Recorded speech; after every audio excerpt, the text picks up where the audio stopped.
Who's going? Me? Yours. Do it. And welcome to another fun Friday edition of Ripping the Rack podcast. Fun Friday. I have no idea why I'm talking. I have no idea why I was talking like that. I don't know. That was almost Rod Roddy. Come on down. You're the next contestant on Free Fun Friday on Ripping the Rack podcast. So I am one of your Triforce Tri-hosts. My name is Tim. With me today is the podcast producing pussy, Luna. Luna, say hi. Luna. Meow. Riding on top today is our third leg, Maki Pins. Maki, how you doing, buddy? Not too bad. I'm happy to be on top and be in the third leg, I guess. I'm just happy to be here. Let's leave it there, I guess. There you go. And riding on bottom in the cowboy position. Yeah, bottom. Is our Coastal Crusader, Brian Athern. Brian, how you doing, buddy? I'm doing great, everyone. And honestly, to Marky's credit, who would want to be a bottom if I'm a top? Come on now. Yeah. I mean, I'm a small guy. In case you guys don't know me, I'm the smallest. I'm roughly 2 of Marky. Pretty much. So yeah, that would. I just need some air and water. Okay. Just leave me a pocket of air on the side, and I'll be all right. What am I, a terrarium? Like you just need air and water? I need a pocket. I need to be able to breathe, and then I'm going to sweat a lot because it's going to get hot. So I need to replenish. Good point. Replenish and hydrate. It's important. All you hydration is key. Hydration. Yeah. So for those of you that are just tuning in for the first time, this is normal. This is normal. Our Friday edition is basically anything goes other than Candlepin Bowling. Yes. Candlepin Bowling is reserved for Tuesday mornings, and it is all Candlepin Bowling. It is. Fridays is reserved for anything and everything. Boobs, podcast producing pussies. And today it happens to be action movies. And today is action movies. Absolutely. Same end of the spectrum. We talked comedies. What, last week? Did we talk comedies? I feel like we missed something last week, though. I don't know why. It was 420 a couple days ago, so that was. It was. Happy 420. Happy 420 to all my herbally inclined friends. Yes. It was a fun night. I don't remember a lot of it. But same here. But that was the point. That means success. Yes, great success. Yes. Yes, success. It's success. Nice. This is nice. This is nice. No, I don't know. For some reason, I've had for about a week now. It will be a week. I feel like we were supposed to talk about something and we didn't. And I don't know why. The week before, we had started talking about movie quotes and how they were, all the free memes, and then we got into top 10 comedies last week. I don't know if it was something that happened during the week. It was something that somebody brought up because they talked about Brickleberry and F is for Family and things like that. But we talked about that. That was Scotty's question. No, it had nothing to do with TV or movies or anything else. It was probably sports related, and I'm getting old. Real quick, speaking of sports, the Red Sox aren't so fucking bad. No, they're not. No, they're not. They're actually pretty good. I don't know. I'm surprised. They were down 4-2 the last I checked tonight. We're taping this on Wednesday night. I know I'm in the minority when I say I actually really liked those uniforms they had that represented the Boston Marathon. I have no problem with them. I mean, I think they're nice. I don't want him to wear them all year, but I mean, no, they're, every team has that third jersey or that alternate jersey. We have a jersey I am not a fan of it. I like the blue ones better. White, blue colors. I didn't like the electric construction worker yellow of the jersey. I get it because of the colors of the marathon. I totally get it. But, maybe if they pull them out sporadically. I think once Patriot Day. They should just be Patriot Day. Once a year, Patriots Day, because that is when Marathon Monday. Then if they pull them out that once a year, that's fine. I think they go back to their traditional blue alternates that they usually wore. It's blue on the road. It's red at home. They wear red on Friday nights. They wear white. Their traditional jersey is white. Okay, how many Friday night home games do they have, Tim? Or Friday night away games where they're going to wear red? They have a lot of them. It's basically a third jersey. They're going to wear it more often than not. That's what I'm saying. Or they have blue, which they wear on the road. They would have blue on the road. Jersey. And then their traditional home jerseys are white. Home uniforms are white. With no names. Nope. Yeah, white has no names. The Yankees have no names. Correct. Neither does the Red Sox. And the White Sox, I don't think, do on their The White Sox do. The White Sox do have their names. I thought the Red Sox changed it several years ago, and now have their homes. Their homes. They do not have their names on. Only the jerseys that you buy, their home jerseys in the souvenir stands have the names on them, but their actual game worn ones, white ones. And then their traditional away uniforms are gray. Gray with names, yes. Yes. And even that was a big deal when they put the names on the back of the away jerseys years ago. Because forever, we know growing up here as Red Sox fans, they never had their names on the back of home. Right. That was one of our gimmicks in Boston was we don't need the names because we're good enough fans. We know every number. Yeah. There was a few teams that hung on to that. I think the San Francisco Giants for years did not put names on the back of their home jerseys. The Red Sox, the Yankees. But then a lot of teams started putting them on their away, and I believe the Yankees have them on their away also. But just like the Red Sox, they don't on the home. Yeah, I like that look. It's very classy. It's very old school looking. I like the look of the no names. And we get the NFL draft coming up next week. Who cares? I stopped caring about the draft when I was about 11. Well, I only care because I want to see what the Pats.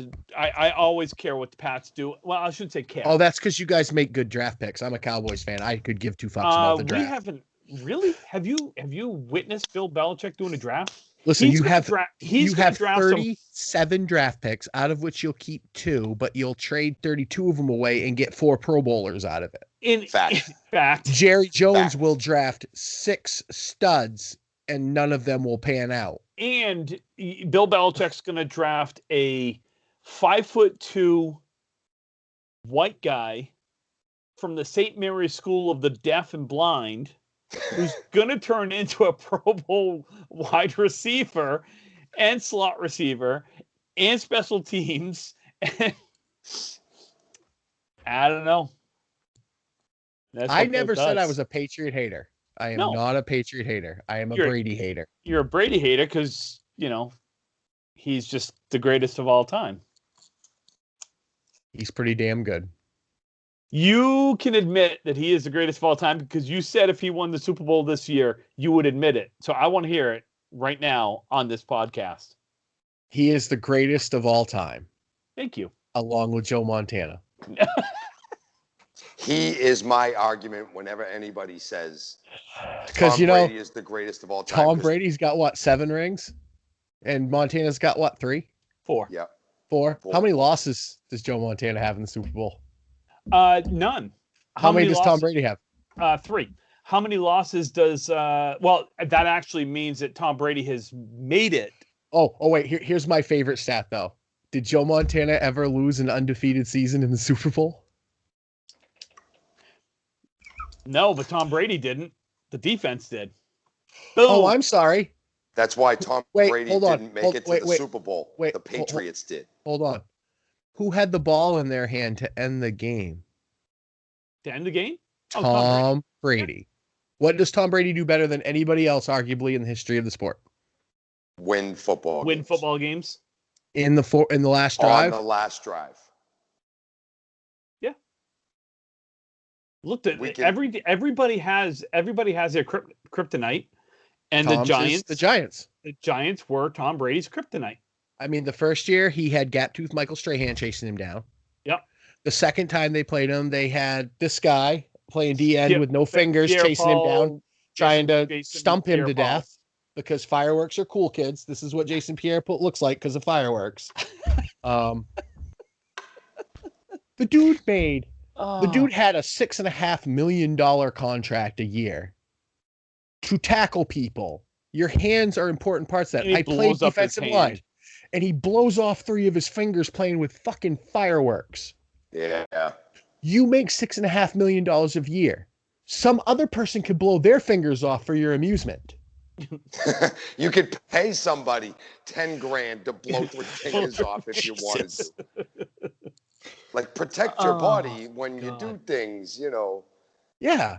Especially certain vital parts. Like, I try to make sure I don't reach into a working bowling machine with my right arm. You know what I'm saying? You don't get vaccines or anything in your right arm. No. Yeah. It will be in my left when we go. Exactly. So, I just had this thought.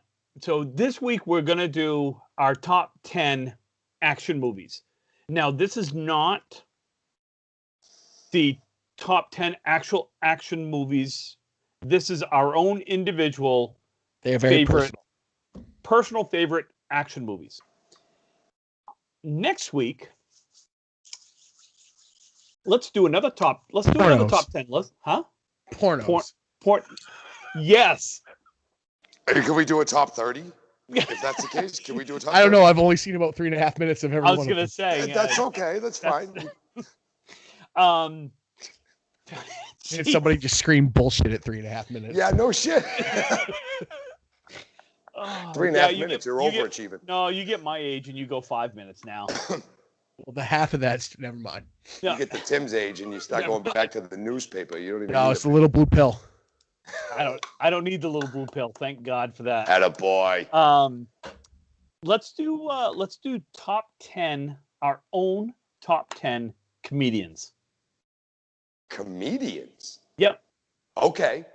All right. Doesn't have to be stand-up comedians. It could be a like mix. Movie comedians. It could be comedic actors. Funny people. Funny people. Top 10 funny people. Top 10 funny people. All right. I like that. I like that. Beautiful. Yeah, I got to write this down because I'm going to forget. So do I. Absolutely. Right there. My brain's still a little foggy from 420, if you know what I'm saying. If you know what I mean. If you know what I mean. Top 10 funny people. All right. So, top 10 action movies. You know what? Fuck it. I'm going first. Go ahead. Go ahead. Like, whatever. My number 10. My number 10. Die Hard. Well, that's way too fucking low. I'll say that right now. Nope. On my list too. Yeah, I got a little. Yeah, that's way too low. I agree with you. It goes on the list. It does. I like it. I'm older than you. There are other movies that. Oh, he's got Death Wish and like. Nope, I actually don't have Death Wish. I don't have Death. I don't have Death Wish, and I do not have a Clint Eastwood Dirty Harry movie on here. They are in my honorable mentions. Then why the fuck is Die Hard so low? Because you will find out as I move up. All right. Well, my number 10 is the first Fast and the Furious movie. You're wrong. So cool. wrong. That shouldn't even be top 10. That's you know just what? a ridiculous fucking pick. Tim, you are about to be out everything because my number 10 is also the Fast and the Furious number 1. And don't believe me, it's fucking right there, guy. Fast and the Furious 1. Absolutely. Sorry. 2 out of 3 there's mine survey right there. says. So I have. Hey, get rid of your Great list. minds. So great minds. Fast and the Furious number 1. The first is one, actually yeah. The first. Yeah, is actually it's my first honorable mention. It was my number 11 pick. I just had to. Dude, it's so good. I watched it the other day. Great. I know. Look. It's the perfect car movie. Yes. Yeah. I would not disagree with that. I think it's one of those movies that I will watch every single time it's on TV. You know what's great about it? You don't have to get invested. You can pick it up anywhere and be entertained. Yeah. Right. There's all kinds of police chases, pretty girls, car crashes, police chases. Yep. Yeah. I mean, shootouts, all kinds of cool shit and action. There's drama. There's all kinds of things in them. Yep. They made so many of them, and I don't know. Some people love the whole series. We're on 9. The more they made, it just got more diluted. It's my personal opinion. They jumped the shark somewhere around number 4. Yeah. I'd say number 4. 2 number was 5. good. I didn't mind Tokyo Drift. 3 was a little weird. I actually, after 2, I really started to like the Triple X movies that Vin Diesel made way better than Fast and the Furious. Yep. And not the traditional Triple X movies. I don't know if he's made any of those, but I'm sure he Triple X. has. Yeah. Brian, what do you get for number 9? Number 9, I actually have a tie. It's all 3. It's the John Wick trilogy. So, because John Wick is badass. Don't ever touch his dog. He will kill you. I have John Wick on my top 10, and I do have it says all 3 movies. I combined them. I do all too. 3 into I one. do. I have John Wick all. But I have it a little higher. Maki, what about you? What do you got number 9? So I also did a amalgam of all the movies together because I couldn't pick my favorite one. Not the John Wick series, but the old Indiana Jones series. It was family-friendly action. Yeah. Some dark points in it, a lot of comedy in it, a lot of good action sequences. The scene of him running away from the ball rolling at him in the cave is iconic. It's culture-wide. Everybody knows that scene in movies. It's when been parodied up and down. Absolutely, left and right. They were some of my favorite series. Not so much the new one that they remade. I didn't see the newest one. You lucked out. The last one I saw was Crystal Skull or that is the new one. That was the newest one. Yes. That one to me was my favorite. Is the third one because it's Sean Connery. It's a good story. It's interesting. I like the back and forth they have. I like all the little parts to it. It's broken up into sections. So I as you, Mark, I have Indiana Jones in here. I have them higher. But it's my honorable mention because like I have a hard time differentiating them because they're Lucas. I have a hard time putting them away from Star Wars. Sure. To me, they all similar. Yeah. It's very similar storytelling. And I left Star Wars off this because it's an action movie, but it's a sci-fi movie. I left Star Wars off as well, and as a personally, I left all animated movies off from here as well. I did too. So my number 9. We're on your number 9. Yeah, my number 9, Deadpool. Actually, very good pick. I like that a lot. And the reason I actually had that in my honorable mentions for the longest time, because I put a pretty long list together, and I went down and I'm like, that is the one movie in probably the last 3 or 4 years that I will watch from beginning to end. There's a shit ton of action. But Ryan Reynolds is he's not quite a comedic genius, but he's pretty damn close. And it is a perfect role for him. I'm going to bring a movie for you to watch Thursday night. It's The Hitman's Bodyguard. It's Ryan Reynolds and Samuel L. Jackson. Motherfucker. Yep. Okay. And Salma Hayek plays Samuel L. Jackson's wife, and she curses more than he does. Nice. And it's hot. I'm sorry. Nice. Salma Hayek saying certain words is hot. Nice. Maki, what do you got for number 8? Okay, so for number 8, I'm going to pull out one out of my personal favorites. It's an obscure movie. That's what I'm doing too. I think 9 people on the planet saw, but my father was a huge Jean-Claude Van Damme fan when I was a kid. And I couldn't get into just all the old ninja movies when I was a kid. I just wasn't into them. Are you going Bloodsport? Nope.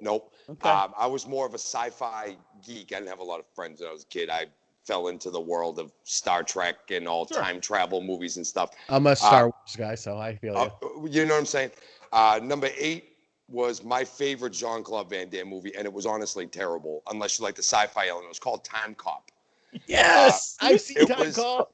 I've seen it. I have Time Cop on Genesis to play as a game. Really?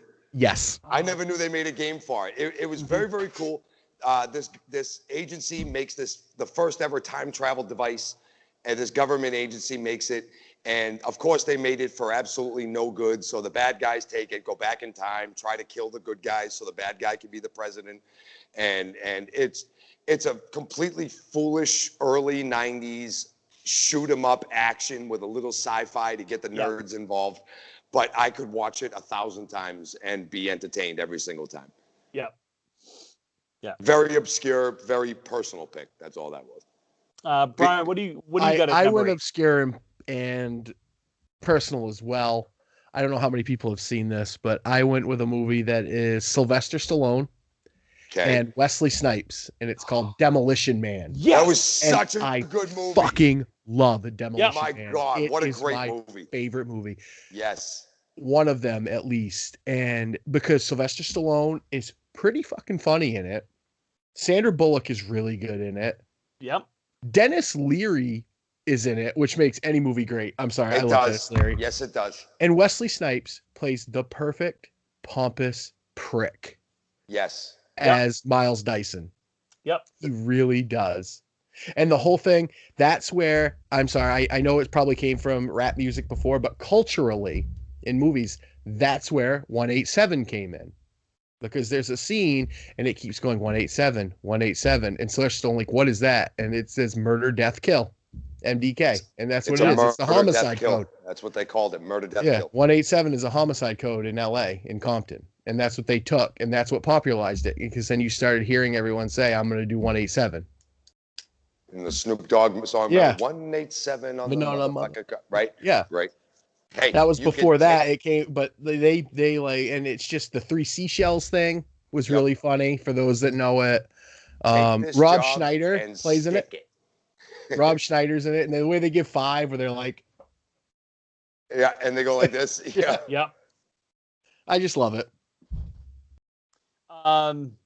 So my number 8 was The Matrix.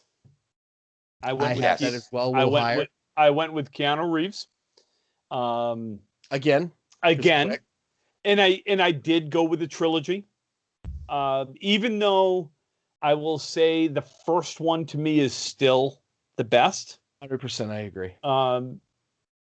I did go all 3 just because of the storyline and the progression from 1 to 3. What I love about 1 is you don't have to watch the other 2. 1 is a good standalone movie. Yes, it is. 1. So I'm kind of a wicked Matrix like guru. Like I love the Matrix. You got into it, yeah. Many Facebook pages, many YouTube subscriptions of the Matrix and things like that. Like I really, really like it. The first movie was so standalone, like it told the complete story, but people demanded more out of the story. So 2 and 3 were filmed actually alongside each other at the same time, but they were just more for the hardcore fans, the more they were fan service that wanted more of the story, the in-depth stuff that we knew was there, but wanted to go deeper than just what the first movie was for the masses, for everybody to enjoy this concept. 2 and 3, if you really got into the Matrix, they were really, really good for you. They were not good standalone movies at all. No, they were story driven. They were not good standalone movies. And that's why I put them as a trilogy. Yes. In there, because standalone, they sucked, other than the first one. If you didn't watch the first one, then you had no idea what was going on in the second one.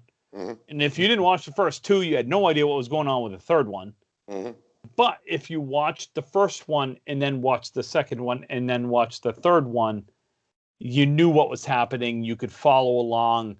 Shit ton of action from beginning to end. Yep. Great action sequences. And that's one of my favorite scenes is honestly one of the most underrated scenes. And I can't remember the lead character, the girl. I can't remember her name. Trinity. No, I know that. In the movie, I don't remember her real name. The actress's name. But it's when they get up to the top of the roof and the helicopter's there. And she goes through the window? It starts with her going, upload the whatever helicopter, and you see her, I'm good. I got it. Like that whole sequence, and then going into the window, and it just, again, great action movie, I think. Carrie-Anne Moss. Yes. Okay. Yes. Yeah. So my number 7, I'm taking it old school, back to the 70s. This is the very first karate ninja type movie that I ever watched from beginning to end. Enter the Dragon. Yes. Bruce Lee, Enter the Dragon. Never seen it. I've never seen it. I haven't seen it. I have, and isn't Kareem in that? No, I don't think so. I mean, there's a dude that looks like him. I thought they were good friends. I thought Kareem and Bruce Lee were friends. I'll look. You keep talking. I'll look. Okay. So I have that in there because to me, Enter the Dragon is what started that whole genre of martial arts movies. Mainstream, let's say. Yeah. Mainstream. Without Enter the Dragon, do you really have do you have Van Damme? Do you have any of those types of, Bloodsport, those guys? Yeah, Steven Seagal, anything like that. So I do have Enter the Dragon as number 7, and that's mainly due to, again, just the sheer brilliance of Bruce Lee as a martial artist. Can't argue with that there. Can't either. Nope. Yep. Nope. I'll steal the next one. I'll go. Yep. Number 7, I had, kicking it old school, another childhood favorite of mine, the Aliens. The first Aliens movie. Alien. Sigourney Weaver as the badass bitch.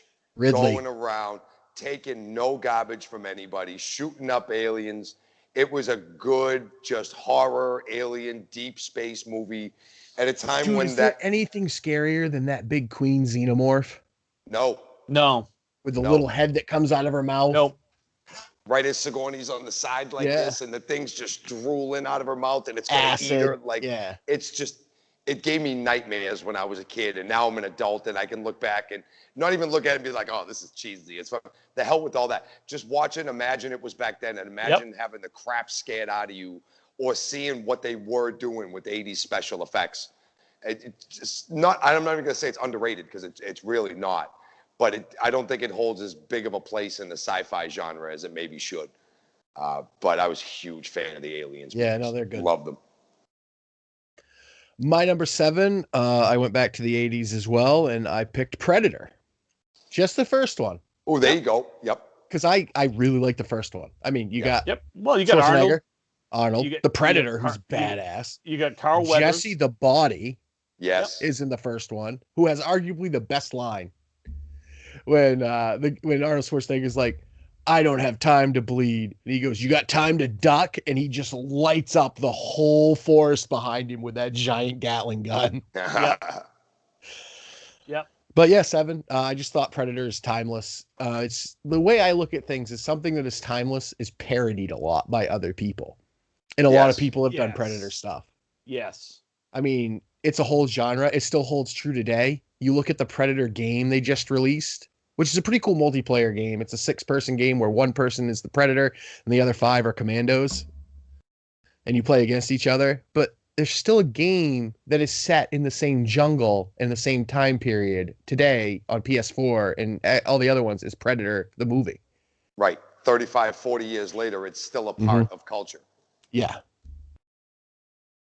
And that was my 7. I'll take 6 because I got to get up and I got to go to the bathroom real quick. But 6, I picked The Matrix. So I'll just leave it at that because we talked about it all the time. Yep. I'll be right back. Love it. Let me jump. I'll go. Number 6, I'll go real quick. Number 6, I took Mr. Tony Montana saying hello to everybody's little friend. Oh, God. I left him. Scarface. So I left Scarface off my top 10. And my problem with leaving it off is this. Number one, a great movie. It is a fantastic movie. I struggle because of the 10 that I have. I'm like, who do I replace? You know what I mean? Could I have moved Enter the Dragon down and put, sure, but then that would have kicked Die Hard off my top 10.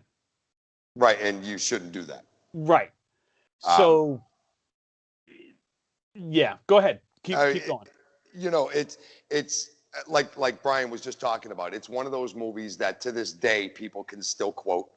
To this day, they're still making fun. I mean, look up the Lonely Island Club. Remember those guys that were singing the song, like Justin Timberlake, Dick in a Box, and all those guys? Yep. They did a song called Jack Sparrow, all right, where they had Michael Bolton was coming in. They always had like a cameo from a random guy on this song. Like they had Akon on that song, I Just Had Sex, you know what I mean? So everything was like Weird Al, but with a like a celebrity, and they find out that Michael Bolton is a wicked cinephile because everything in this, he starts singing about like Jack Sparrow from Pirates of the Caribbean, Julia Roberts as Erin Brockovich, Forrest Gump, but in the end, he does a killer impression of Tony Montana in Scarface, and that's something that's pop culture not too long ago.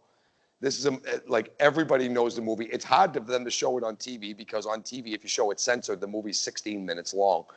But if you can get a hold of a copy of it and watch it, it's all about the blow trade, the cocaine trade down in South Florida, and all the murders and everything that goes along with it.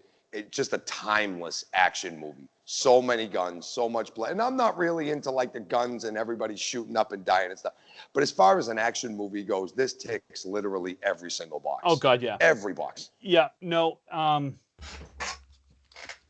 So I as you were talking, I've written down a couple of potential top 10 lists.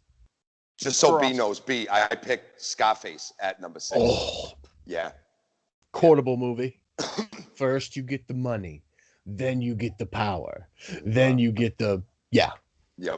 The other P word. Like I said, if you put this movie on TV and you were gonna watch it on like TBS or TNT or something, this movie's 16 minutes long at most. Yeah.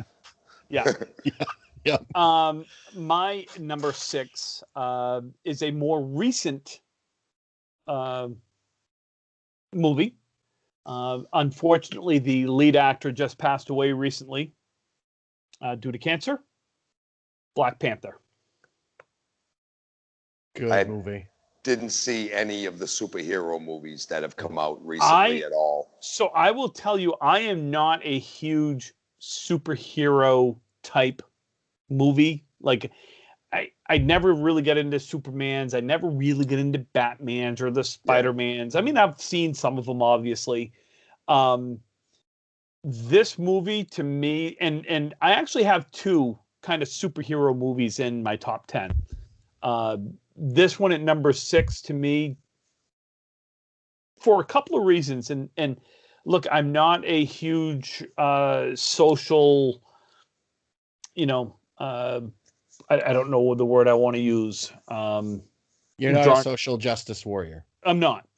However, this movie featured. If there's anything wrong with that, everybody, it's just not what Tim does. No, I'm a middle-aged white man from the whitest state in the nation. Second. Now the second whitest state in the nation. And I've never lived anywhere other than Maine. So I've never had to be a social justice warrior, and we'll leave it at that. However, Black Panther is one of the first all-black leads from your, from your actor to your actresses to everything, and frankly, the action in it is fantastic. Was it a good movie? It was a very good movie. It was an excellent. Then that's what it is. It to me, it meets my criteria to be. Well, obviously, 10. It's on your list. Yep. Mm-hmm. So that's my number 6. Excellent. Maki,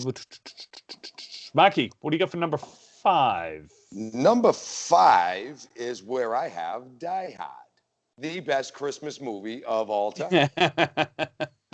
Mine's coming up higher, but yeah. Die Hard is a Christmas movie, and I care 100%. Not what public opinion is. Yes, it absolutely is. Carl Winslow was in the movie from Family Matters. I don't know his real name in real life, but he was also a police officer. He's Al. Or Al. Right. So we now know Die Hard and Family Matters are in the same universe, confirmed. Correct. It is the same. Yes. Right. Same universe, confirmed. I'm a canon guy. I'm a big Star Trek fan, so canon matters as far as I'm concerned. In everything. I'm sorry. Yes. It's so very quotable. It's just timeless. It's what Bruce Willis is remembered for. Unless you saw The Fifth Element and you're a cult nerd like I am. I love The Fifth Element. I love The Fifth Element. It was Chris such Tucker a and Bruce Willis nerdy movie. Village, so good. My God, the most unlikely tag team ever in a movie. But no, I have Die Hard at number 5. I firmly believe that movie belongs. My father showed it to me when I was a kid. It was another movie that my dad would come home late and he'd rent a video or something like that, and he'd come in and get me all like 7, 8 years older than me and be like, hey, Mark, come on up. Let's go watch this movie together.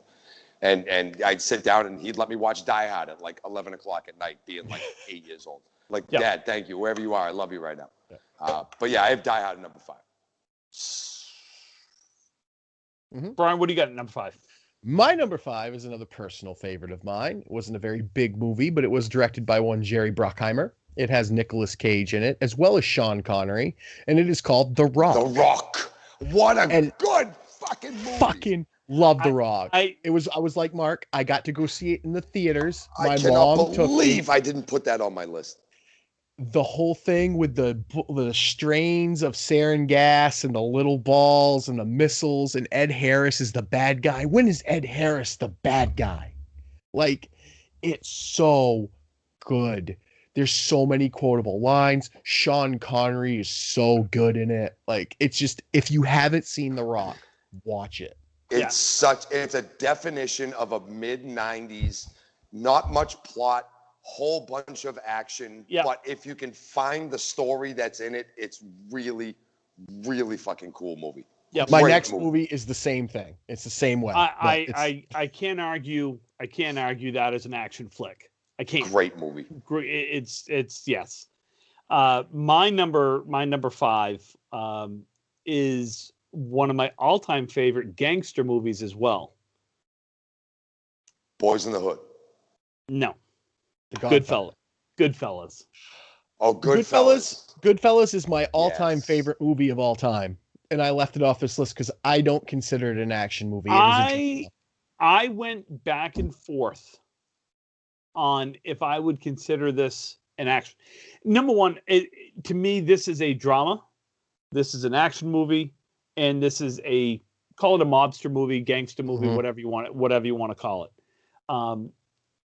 To me, I included this in my top 10 because the action in this is, to me, it takes up at least half the movie is action.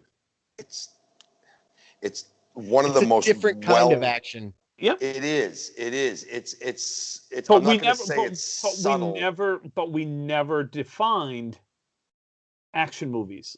You are never going to hear me say a bad thing, because this is, and I will go on record, this is my all-time favorite movie of all time. I know. What I'm saying is, if we had defined action movies I'm going to watch it tonight when we get done. If we had defined action movies as, strictly action from beginning to end, no, I would not have had Goodfellas on here. I might have had Con Air. I might have had I might have had True Lies. I mean, I have that in my honorable mention. I love True Lies. That was so weird you pulled that out. I absolutely love. I mean, there's so many action movies out there. I mean, Last Action Hero. I did not have. Oh my God. I did not have any of the Rocky movies. I did not have Creed. I did not have any of those in here. Those are sports movies. Unpopular opinion. Creed was a terrible movie. I'm an Italian man that grew up watching the Rockies, bro. Like, my theme song, "If I Could Be a Wrestler," is "Eye of the Tiger" as I'm walking out, man. Let me tell you.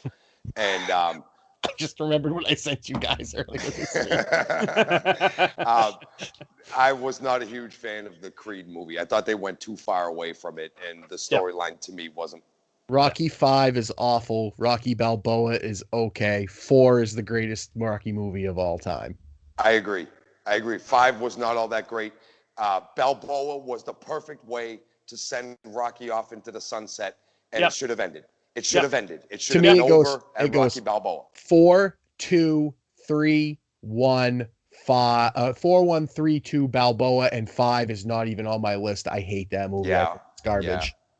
Yeah. So yes, I had Goodfellas. Now, here's my problem with number 4.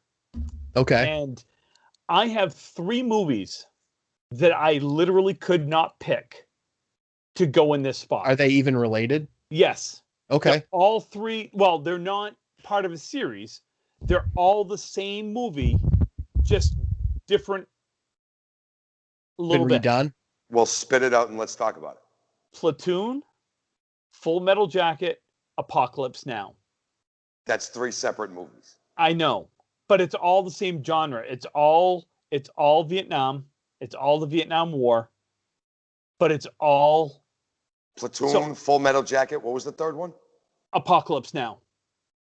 I love the smell of napalm in the movie. Napalm. The book was better.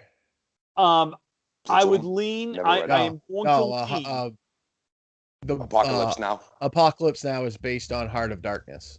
Yeah, I am going to lean on Apocalypse Now as the better action movie than Platoon and Full Metal Jacket. It has more action, honestly, than Platoon in it, and that's why I went that way. But Platoon has Willem Dafoe, right? So I mean, Platoon has Willem Dafoe. Platoon also has Emilio Estevez. Emilio Estevez. Full Metal Jacket has the greatest opening of any movie in the history of Evers. Gunnery Sergeant. My name is Gunnery Sergeant Hartman. I am your senior drill instructor. From now on, that whole, at one point I could almost quote that whole entire 15 minutes. And the fact that Lee Ermey basically freelanced that entire 15 minutes. He wasn't even hired to do that. He was a consultant. And from what I've heard, he said nobody could do it better than he did, so he just did it. Right. So I'm going Apocalypse Now. The other two are not making my top 10, but it was just those three were the same genre. It was the Vietnam War. But all done just a little bit differently. So. Cool.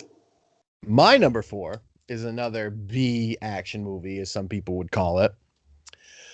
But again, it features Nicolas Cage and John Travolta, and it's Face Off. You did it again! You fucking did it again. Good. I fucking love Face Off. I saw this movie in the theaters. My mom's a huge Travolta fan, loves him, so I got to see it. This movie captivated me. It's not a good movie. The writing is awful. Oh God, no! Yep. It's a terrible movie. It's a terrible. The acting, those two guys, Travolta and Cage, do not get enough credit because in the movie they both played the polar opposites of each other. Yeah. John Travolta plays a loving father who is devastated at the loss of his child, and then turns into the best prick villain you have ever seen in your life. Yes. And vice versa. Yeah. It is excellent. It is the epitome of mid-90s action movies. Go watch Face Off. It's only an hour and a half. Yep. It's not a long movie. You did it again. Like I said, no way. Great minds. Number 4, I have the movie Face Off. It's one of my favorite sci-fi action movies. I'm a sci-fi junk box. I love a good movie that has some kind of science involved in an action. In this movie, there's a government program that can switch people's faces, change their voices, but not their personalities in their brains. I don't have it on Blu-ray. I'm amazed. So they did it to John Travolta when Nicolas Cage's character got in such a severe accident that he would be a vegetable and he'd never wake up. They transferred Nicolas Cage's face onto John Travolta, the police officer, and then the police officer to try and get the rest of his crew. Yeah. Right, to go undercover as the guy himself. They took who killed his kid. Yes. He has to go and be friends with and gather intel on all these people. And the acting of the switching of personalities is amazing, especially when halfway through the movie, Nicolas Cage wakes up out of his coma and then attacks the doctor and forces him to perform the same surgery, put John Travolta's face on him, and then he kills the doctor so that nobody can ever fix them back. So he knows he's going on a suicide mission to go kill the other guy. And then it's a mind fuck and a half to the family and to the audience and everybody watching. The second half of the movie is incredible. You talk about plot twist. The final shootout is absolutely amazing. It is emotional. It is high strung. It is adrenaline packed. It is one of my favorite movies of all time, right there with The Rock earlier. But I put Face Off first on the list, and then I didn't have time to put Rock on my list. They're two of my favorite movies, and they came out about 6 months from each other. They did. Honestly. They were very, very close. Nicolas Cage went through a thing where he uncorked 5 movies in 3-4 years. Yeah. Yeah, because he did The Rock, and then he did Face Off, and then he did the It was Gone in 60 Seconds. And then National Treasure kind of rounded all that out. Yep. What do you got at number 4, Tim? Or did you already start this at number 4? You started this at number 4. Yep. All right, so I'll take 3. Yep. I'll just keep going with 3. 3 is one of my favorite action movies, one of my favorite movies of all time. It is iconic. It has 2 of my favorite characters in it, and it is Bad Boys, the first one. The first one, yes. Yeah. The first 45 minutes to an hour of that movie have you sitting on the edge of your seat the entire time. From the first heroin heist they do in the, spoiler alert, they fucking rob a police station in the beginning, to when the bad guy finds out somebody lifted his coat or his heroin and gets really mad. You can imagine what happens there. All the way through Martin Lawrence being Martin Lawrence and Will Smith being the flyest fucking cop I've ever seen in my life. Who didn't want to be Mike Lowry when they were a kid? Mike Lowry. Right. Mike Lowry. Right. Mike Lowry. Yeah. But no, Bad Boys. That's a good one. When they answer the door and that kid Jimmy comes to take the girl out on a date and the 2 guys go full cop and full prison. Yo, if you haven't seen it, check it out on YouTube. Yo, it is so funny. You've made love to a man? Want to? Want to? I ain't afraid to go back to jail. What do you got, Marky, in number 3? How old are you, kid? 13. You look 30. Motherfucker, you look 30. Such a good scene. So number 3, this is where I put the Matrix Trilogy. All 3, you need all 3 if you're going to watch 2 and 3. You have to watch 1. We've spoken about the Matrix many times. One of my favorite trilogies besides Back to the Future of all time. Do we? I think Marky and I might have the same number 1. I'm not sure. We'll find out. We'll get there. Just judging on what I'm looking at. So my number 3 is, again, I'm taking it back to the 80s because that's where I'm from. I got a little Mel Gibson going on here. I got Lethal Weapon. Yeah. Good I'm too old for this shit. I vacillated between Lethal Weapon and Mad Max. I'm not a fan of Max. I'm not. I wasn't. I've never seen Lethal Weapon. I liked all of them. Yes. They all had something. I mean, you get the whole. The second one is when you really get a little over the top. I mean, when you start, they fuck you at the drive-through. You know, no, that's the 4th one. Oh, that's the 3rd. That was 4. That's the 4th one. That's Chris Rock in the 4th one. Chris Rock's not the one that does that. It's that was Joe Pesci. Well, Joe Pesci and Chris Rock. Chris Rock talks about cell phones, and then Joe Pesci hops in. Chris Rock was, Butters. Played Butters. So Check yes, out I the have badge. Look at the gun. So yes, I got Lethal Weapon at number 3.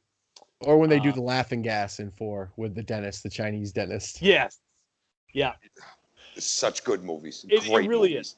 Great action movies. Just again, comedy, action, good they're storytelling. Not real good movies. Like they're not.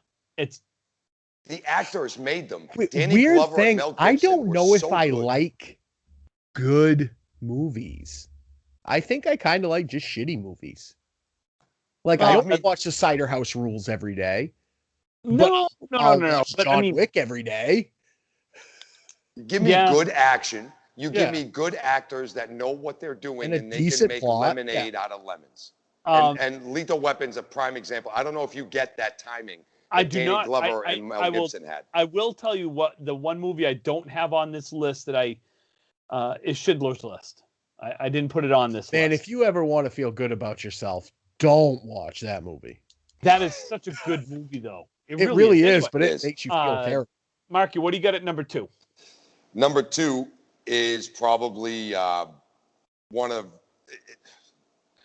Russell Crowe's defining moment, I think. Number 2, I took Gladiator. Gladiator. Oh, my God. I'm not a blood and guts guy. Nope. I'm really not. And it's not like, oh, that's gross. It's just not my genre. Yeah.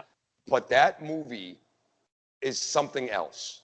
Is there any better I feel bad I left it off my list. I left it off my list as well. But is there any better scene than when you have Joaquin Phoenix that comes out and says, slave, don't turn your back on me. You'll take off your helmet and reveal your name to us. And he turns around with his helmet and he goes, my name is Maximus Decimus Meridius, leader of the, that whole is just like. And you could see him the culmination of the entire movie. Oh, yes.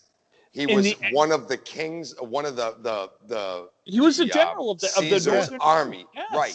And he fell into peasantdom, and then he fell into the realm of the gladiator that nobody cared if they lived or died. They were there for trying to win his freedom, but he didn't want freedom. He wanted revenge. Right, and he got it. He did get it, and then died in the process of it. Mm-hmm. But he died a happy man. He saw at the end, they have that fantasy scene where he's walking through the little tall grass, the field, and he's got his wife and his kid. No, it's a great story. Movie. The story. Pretty was sure amazing. That God of War, the original for PlayStation 2, ripped off the shit out of it, but a great movie. Yeah. Brian, what do you got at number 2? 2, I have Die Hard. We Okay. don't need to say anything more about Die Hard. Yep. Love it. Number 2 for me is I have a little Sylvester Stallone action. First Blood. Rambo. I got Rambo. I had Rambo's. I took it off. I've only seen First Blood once, and I've never seen the other ones. So I'm not a big fan of the other ones. I will watch. First Blood is one of those ones I will watch from beginning to end because it takes me back to my childhood of true action movies. That is a true action movie from the beginning to the end. And it is all about the action behind it. Mm-hmm. And again, it was Stallone in his heyday. Yes. Rocky had come out, Rocky 2 had come out, First Blood. I mean, you had Stallone in First Blood was Stallone and it was Schwarzenegger were your two. And Van Damme. Van Damme was later. Van Damme was late 80s, mid to late 80s. This was early 80s. Chuck Norris then. Chuck Norris. So I do have First Blood at number 2. My number 1, we don't need to discuss because we've already been mentioned at all. We've already discussed it as I have the John Wick trilogy. That's a good pick for 1. I just think that if you're looking at just true action, and frankly, I think they're good movies too. I do. Keanu Reeves is a great actor. Keanu Reeves is a great actor. My favorite Keanu Reeves movie is Constantine. And if you haven't seen Constantine, go watch Constantine. Oh my God, it's so good. I think he plays somebody that can communicate with the dead, and he's fighting off demons, and he has lung cancer, so he doesn't care if he goes to hell. So he's literally, it's really good. I'm having a brain cramp on the movie, but Al Pacino's in it. Casino. Devil's Advocate. No, Devil's Advocate. Devil's Advocate. That is that to me is I think one of Keanu Reeves' best acting jobs. I can't argue with you there. Aside from the Matrix, because I am a Matrix junk box. I love it. Yeah. But aside from the Matrix, that is my favorite Keanu Reeves movie of all time is Devil's Advocate. I just think he is phenomenal in that movie. I mean, he's good in Hardball too, but Devil's Advocate's really good. So I do have number 1. I do have the John Wick series. Speaking of action, we've talked about it. We don't need to go into it. It's just, it's action. Mm-hmm. So, Marky, do you want to go or should I go? I don't know. I think we might have the same one. I'm not sure. All right, let me go, and then we'll see if not. So, another sci-fi genre that is my biggest fan ever, besides The Matrix, I am also a Terminator series guru. I will consume anything and everything Terminator related. Which one did he pick? I picked 2. That's what I picked too, buddy. That is the greatest action movie of all time. It is the greatest portrayal. It is Arnold Schwarzenegger at his finest. The T-1000 model was the best villain ever. Rival in a movie that I think I have ever seen. He was completely invincible. They found no weakness until literally the end of the movie. Lava. It was literally the only thing that could kill. In my personal opinion, the series should have been over after T2. Yes, I agree 100%. T3 was okay. It was fine. I think one thing that really hurt it is they didn't bring Eddie Furlong, the original John Connor. They didn't bring him back for the third movie. There were other situations regarding that. But in my personal opinion, I think it should have stopped at 2. However, if you can open your mind up to it, it all does tell. It's much like what they've done with Star Trek, with the new J.J. Abrams stuff, with the lens flare universe. Yeah. They've taken everything that was built on something and kind of skewed it into a different timeline. Mm-hmm. Fans are very divided. But if you could just consume it all and understand, okay, if I'm watching Genesis, I'm watching a different timeline. If I'm watching T2, T3, I'm watching this timeline. If you watch Dark Fate, you're an idiot, because that movie kind of was really, really bad and should have never, ever been written. I shouldn't say you're an idiot, but you probably just had nothing else to watch. So, all right. Fine. You could have turned on The Matrix on Netflix or something like that. But I will always stop and watch a Terminator movie. But I picked T2 as my number 1. 2 is my favorite because it's quotable. It has my favorite action scene in the whole movie is when he's on the bike with John Connor when he first gets him, and T-1000 is chasing them in the river tunnel. Yes. And he's on the end, like he's just flipping the shotgun and shooting backwards, and like T-1000 flips the truck 90 times, and the best part is the end. He gets out, he's unscathed, and he just stands there looking at Terminator riding off, and this little piece of T-1000 just comes and becomes part of his boot again. Yep. It was so revolutionary. It was so different when we were kids right around that age, B. Mm-hmm. And when you were a kid, like I remember my mom took me to go see, because my mom loved the Terminator back in '84. I got it for like I think my 8th or 9th birthday on VHS. Right. I was still a kid. My mom had to take me to the movie to go see it. Yeah. Right. Those were black Daily. A VHS is a big cassette tape that you put in. McGinty and Daly need to listen to this. It goes in a VCR, and you have to rewind them. Wait, VCR, video cassette recording. Yes, right. Recorder. Yeah. And there was actual like tape in it, and you had to rewind it. And if you rented one of these objects from a place and you didn't rewind it, and you didn't rewind it, back, there was they like charged a fee. you. Yes, they did. So, you kids got it. I used to work at one of those places. But yeah, no, the Terminator series are iconic. And you picked T2 also, right? Yeah. Oh, yeah. Yep. T2 is my favorite. 1 is good. 2 is better than 1 because it's a similar story, but it's better. Like, the Terminator's spoiler, Arnold Schwarzenegger's a good guy in this one.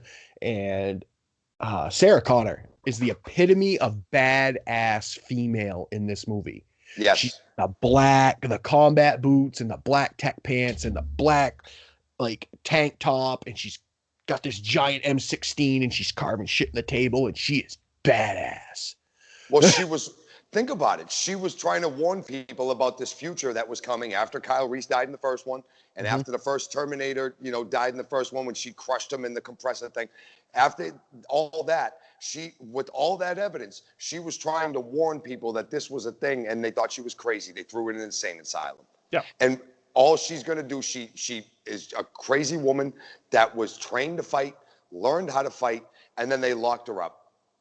But she figured out a way out, being crafty, being smart. Now, after all of that, she had to come to grips with the Terminator that was trying to kill her all those years ago. Now she has to trust it. Yep. And stay with him because he's here to protect her this time. You didn't have to see the first one, but it helped. It really, really helped. This was a sequel that could have stood alone because it did kind of tell a little bit of backstory. It did tell a little bit. So if you never saw 1, you could absolutely watch 2 and be entertained with it. Unlike The Matrix, where you really couldn't have watched 2 and just been like, oh, I get it. Not really, no. Yeah. No. Mom, what's wrong with Wolfie? Oh, nothing, honey. Wolfie's fine. Hangs up. Your parents are dead. Your foster parents are dead. Cool list, guys. Hasta la vista. Yes, baby. That was a cool list. So, next week, top 10 funny people. I love it. Funny people. I did write down a couple of things that for future reference, like a top 10 guilty pleasure songs or singers. Barry Manilow. All day. ABBA. You ABBA. asshole. I'm a wicked closet ABBA fan. Top 10 gangster movies. Top 10 sports movies. I mean, I like this kind of... Miracle makes me cry. Oh, God, everything makes me cry. But that's okay. So next Friday, folks, we're going to do top 10 funny people. Sunday night, folks, watch these other two. Watch these two yahoos on Twitch. Johnny Deathdrop. Watch him talk wrestling. Twitch.tv/Johnny Deathdrop. 9 p.m. Sunday nights Eastern. Dudes and Belts Wrestling Chatcast. Marky Pins and myself. And Tuesday mornings, Ripping the Rack podcast. Candlepin Bowling. And what else? I don't know. Fridays, us. Yeah. Next Fridays are a lot of top 10 lists and fart jokes. So we talk boobs sometimes because boobs are fun. Mm-hmm. Boobies make me smile. They do. They make me smile. The world would be a happier place if big or small. It doesn't matter. They're all my friends. Save them all. I love them all. Love them all. I love them all. Yep. As usual, folks, please, in Calvin's world, send us all your questions. You know what? Actually, send them all to Calvin, and he will get them to us. Can I ask a question? Because I'm kind of the new guy here. I've only been on for a few weeks with you guys. Mm-hmm. In previous shows, has Calvin actually even submitted questions? Yes. Yes. Have we answered them? Yes. Yes. We've had him on. He's been on the show. He's been on the show. Then what's he talking about? So he's Calvin because he's Calvin and has he sent any questions lately that have been answer worthy? No. Then send better questions, bro. I don't know what to tell you. Well, he goes because we have people that send questions that we haven't gotten to yet. Because let them yell at us. Because we're all long-winded. What's he know? He works at a post office. He pisses people off daily. He should just be worried about making dollars at his dollar box games that he's bowling with those guys up there. Like, just worry about that, dude. Let us handle the podcast, and you win your dollars, and then you can come on here. Send us questions about dollar conversions. Why don't you do that? We can help you out with that if you need it. Well, he's not playing dollar boxes. To us, Marky, he's doing 75 cents a box. That's true. Actually, I think it's more like 82 cents a box now. Okay. I think the exchange rate went. I think it's a little bit more in their favor now. Good for them. As everything is slowly imploding down here. Well, hey, it was par a few years of the Worlds, and that sucked. It was, and that sucked shit for us, let me tell you. Yeah. And they were all laughing at us like, what's it like? What's it like? I'm like, and we're like, it sucks. I don't like it. Everything's so expensive up here. I know. So, send us your questions, rippingtherackpodcast@gmail.com. You can find us on Facebook at Ripping the Rack Podcast. You can find us on Twitter at Ripping the Rack Podcast. You still can't find us on OnlyFans. And never will. Or on Instagram. Instagram, you may find us sooner rather than later. Do you want me to should I just make it? No, because I have one made. I just haven't done anything with it yet. Because it's tied to Facebook and everything else. Folks, you can hear us also on Spotify, iTunes, iHeartRadio, Anchor, Breaker, and wherever else you consume your podcast media. Oh, shit. Guys, thank you. Oh, my God. Peace. Bye. Hasta la vista, baby.